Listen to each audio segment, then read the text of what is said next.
Apparently, if you stop doing this one thing to your kids, they'll be less likely to commit crimes.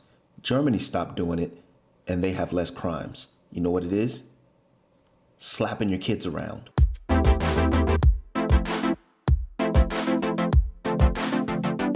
What's happening, everybody? Christopher back with another video. Thank you for watching this content. The only thing I ask and appreciate is that you like the video.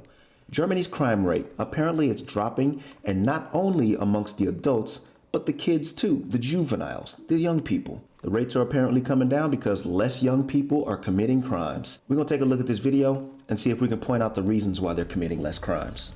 So this video is by France24, and let's see what they got to say. Time now for Focus, and today we're heading to Germany, where 20% of prison beds are empty. Many juvenile prisons are half empty. The rate of crimes committed by 14 to 18-year-olds falling by 50% in the last decade or so. Now, part of the reason Germany's youth prisons aren't full is the fact that the population is aging, but it's not just that. Criminologists say a ban on corporal punishment, meaning less violence in the home, has led to a less violent youth. And Maillet and Jessica Salt's report.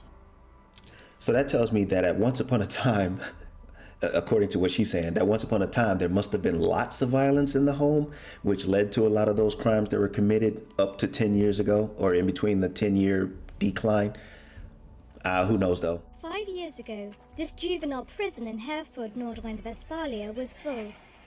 But since 2013, it has housed fewer and fewer prisoners.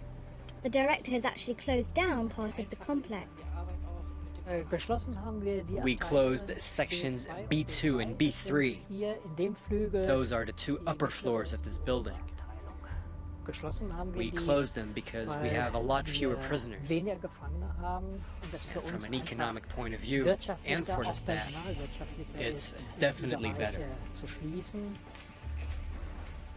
2 whole complexes, dozens of unused cells. Of the 355 cells in the prison, just over half are now occupied.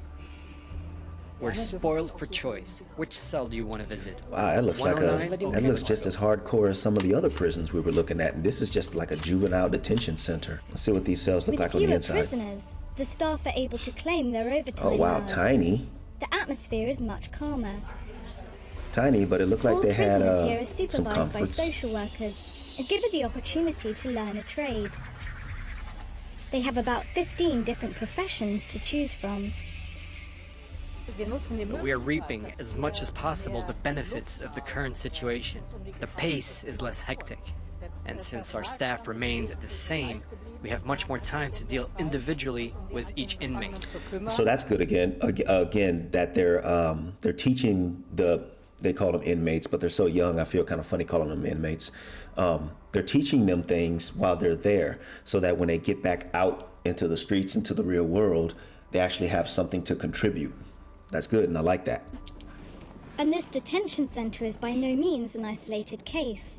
The number of young people serving prison sentences has decreased considerably in Germany. Demographic change is just one reason that explains this. Between 2007 and 2015, juvenile crime dropped by 50%, according to a report by the Institute of Criminology of Lower Saxony, tutor employed by the government to assess youth violence. They regularly interview thousands of students in the region. Official data only identifies offences recorded by the police.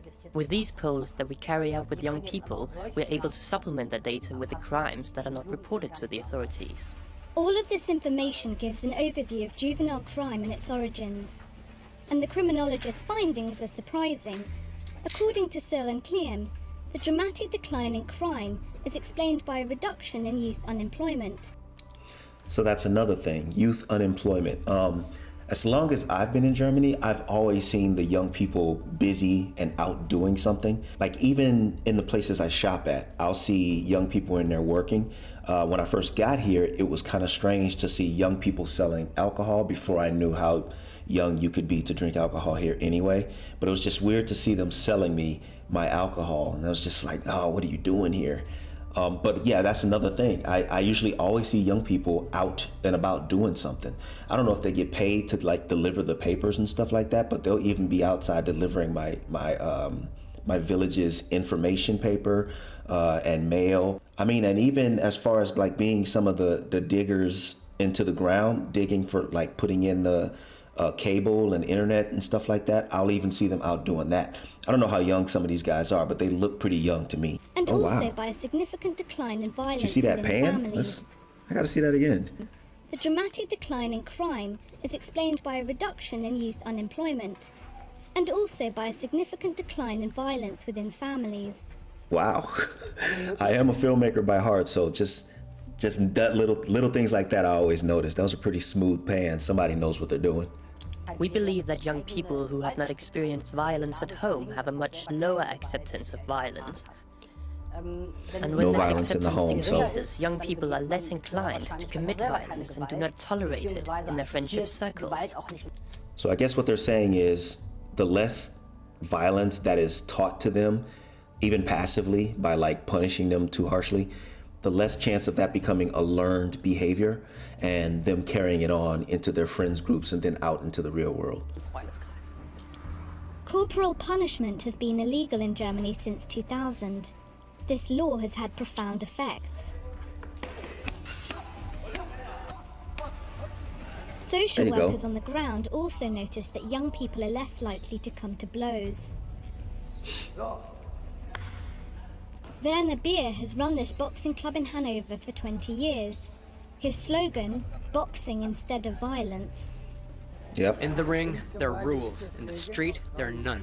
I teach them these rules so they can also use them outside. Werner Beer has been working closely with the municipal police for years. Looks out for the kids in the neighborhood. I can always respect a good boxing My club, guys yo. are confirming this. They I'm tell a huge me fan of teaching in the kids streets, self-defense playground, anyway. there are less fights. It's quieter. But let's be careful. We must continue to invest in our youth because there are not enough clubs like ours, not enough places in the neighborhood to keep young people entertained. So once again, we're seeing a lot of them hanging out on the street. One segment of the male population that has recently called the attention of the police and authorities is the young migrants who have been arriving in Germany since 2015. They are often blamed for a new rise in juvenile crime. Oh, that's a The police shame. union is now calling on the government to provide them with more resources to help with violence prevention. Wir hoffen, dass Kinder und Jugendliche ein Recht auf eine Every effort must be made to ensure that the rights of children and young people to a violence-free education is extended to families who come to live with us from countries where there is a different relationship to domestic violence. We're currently seeing a rise and we must act. und da muss sehr viel getan werden. Less domestic violence, more work opportunities. According to the Institute of Criminology of Lower Saxony, the German plan to combat juvenile delinquency could also work in other countries, if they are given the means.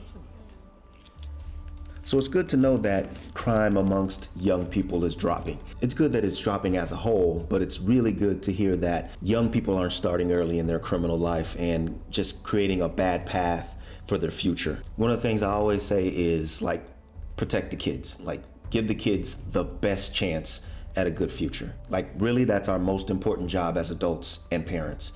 And this is super good to hear that this is happening in Germany. But as I said in the beginning of the video, the biggest thing I took from this that you can do to give your kids the best shot is to stop slapping them around.